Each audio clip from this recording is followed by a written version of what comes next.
आदिवासी समाजाला न्याय मिळालाच पाहिजे। शिर्डी नजीकच्या निघोजमधील 11 नंबर चारीवरील अतिक्रमण काढण्यात आलंय। यात अनेक कुटुंब बेघर झाले असून काहींनी आपल्या समाजबांधव नातेवाईकांच्या जागेत आश्रय घेतला। मात्र याही जागेवर राहण्यासाठी या बेघरांपुढे मोठी अडचण निर्माण झाली असल्याचं समोर आलंय। कारण निघोज ग्रामपंचायतने बाबासाहेब कचरू पवार, बाळू कचरू पवार, सुमन सीताराम माळी, कौशाबाई बापू पवार, अनुसया दिलीप पवार राहणार निघोज यांना मौजे निघोज पाटबंधारे विभागाच्या चारी क्रमांक 11 लगत काही कुटुंब अतिक्रमण उठवलेले निघोज हद्दीत नंबर 81/2 मध्ये चारी क्रमांक 11 मधील अतिक्रमण उठवलेले अनधिकृत राहत असल्यामुळे त्यांना तेथे बसू देऊ नये, अन्यथा आपणास कायदेशीर कारवाई करण्यात येईल अशी नोटीस देण्यात आली। यानंतर या सर्व नागरिकांनी निघोज ग्रामपंचायत समोर बसत ठिय्या आंदोलन केलं। यावेळी ज्या जागेत हे सर्व अतिक्रमणात उठलेले नागरिक राहत आहेत त्या जागा मालकाचे या लोकांचे पुनर्वसन होत नाही तोपर्यंत त्यांना राहू द्या अशी भूमिका असताना ग्रामपंचायत पुन्हा या नागरिकांना येथून का बाहेर काढत आहे असा प्रश्न अखिल भारतीय आदिवासी परिषद राहाता तालुका अध्यक्ष संतोष पवार यांनी उपस्थित केलाय।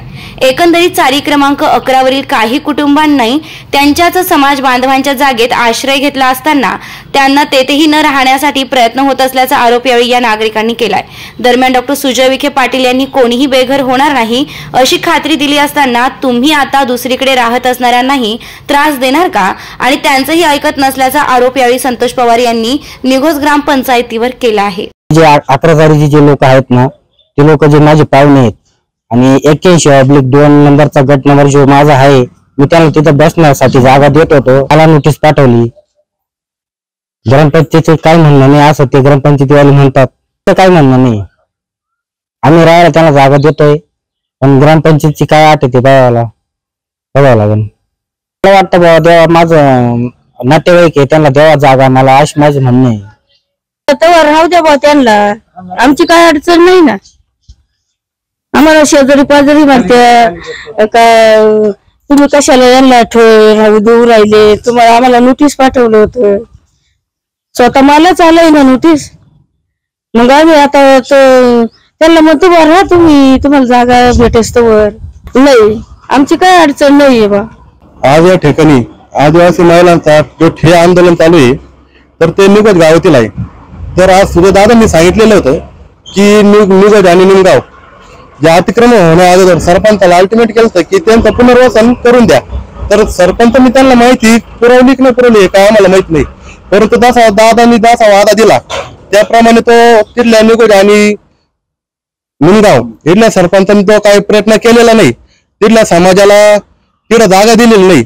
परंतु आज ज्या काही समाजसेवकांनी तिथल्या आदिवासी समाजाला ती जागा राहायला दिली त्यात पण एक गट नंबर आहे 81/2 म्हणून तिथं आदिवासी समाज हा बसलेला होता आणि तो 81/2 हा गट क्रमांक हा फक्त आदिवासी समाजातील लोकांनी घेतलेला होता। एक समाजसेवक म्हणून त्या लोकांनी त्यांना तिथं राहण्यासाठी जागा दिली आणि ते अतिक्रमण निघणार होते त्या ठिकाणी पण आदिवासी समाज हा बसणार होता, परंतु काही ग्रामपंचायतवाल्यांनी त्यांना नोटीस दिली की तिथं आदिवासी समाजात बसण्यास ये अतिक्रमण काढलेले 11 नंबर चारीचे तिथं बसण्यास परवानगी दिलेली नाही, परंतु हा एक प्रायव्हेट उतारा असल्या कारणाने त्यांचं बसण्याचं कारण होतं।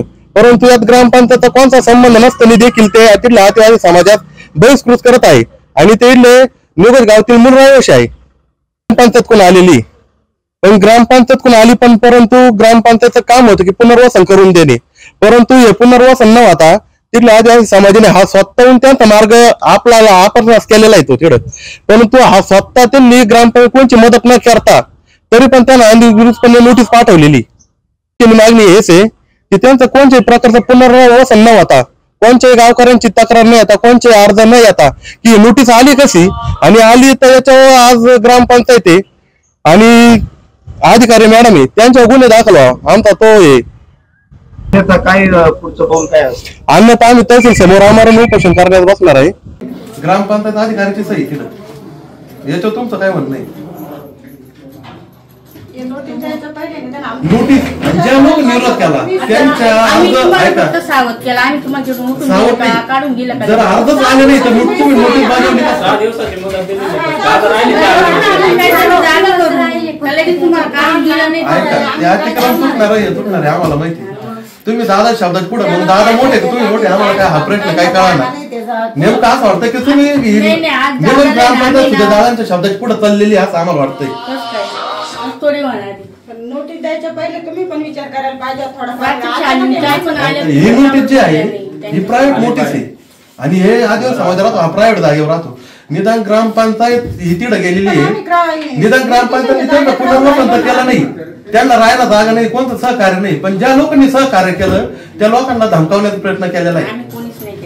मग हे काय नोटीस कसं, मग ही नोटीस कसं. तर तुम्ही सांगा की ही नोटीस आम्ही पाठवलेली नाही आणि जे तर मग हे शक्यलो आणि हाताच्या हातात गेले कस काय. नेमकं यातले सदस्य फ्रॉड करणारे काय याचा सरपंच उपसरपंच भ्रष्टाचारी आम्हाला एवढं कारण द्या. काही सांगू शकत नाही. मग सही झाली कस काय. तुम्ही वाचायच्या आधी सही करायच्या आधी वाचायला असं ना, कारण की हे प्रायव्हेट उतार आहे त्यांना म्हणते आमचं उतरत नाही. कारण गावातलेच लोक आले तिकडे म्हणतात की असा विषय हे वावर आमचं आहे. मग त्यांना जेव्हा आम्ही सांगितलं तुम्ही उतारे आणा, पण उतारे आमच्या माणसांची निघाली पवारांची, त्याच्यात मग तेच पवार राहत्या ज्यांनी जागा घेतलेली. असं नाही का मग आम्ही तुमच्या इथं येऊ शकतो. आम्ही काय तुमच्या जागेवर हक्क हे करणार आहे का की हे फक्त झालेलं आहे, फक्त मुकलाय मालावण्याचा प्रयत्न चालू आहे. तुम्ही राजीनामा द्यायला पाहिजे खुर्चीचा सध्याला. विचार नाही करू राहिले तेव्हा मग पुढचं काय. तुम्ही ज्या रात्री कृष्णजी विखे पाटील आणि खासदार डॉक्टर सुजय विखे पाटील यांच्या मार्गदर्शनाखाली एअरपोर्ट रोड लगत शिर्डी हद्दीत साईच्या ग्रुपच्या माध्यमातून रामनगरीचा भव्य प्रोजेक्ट.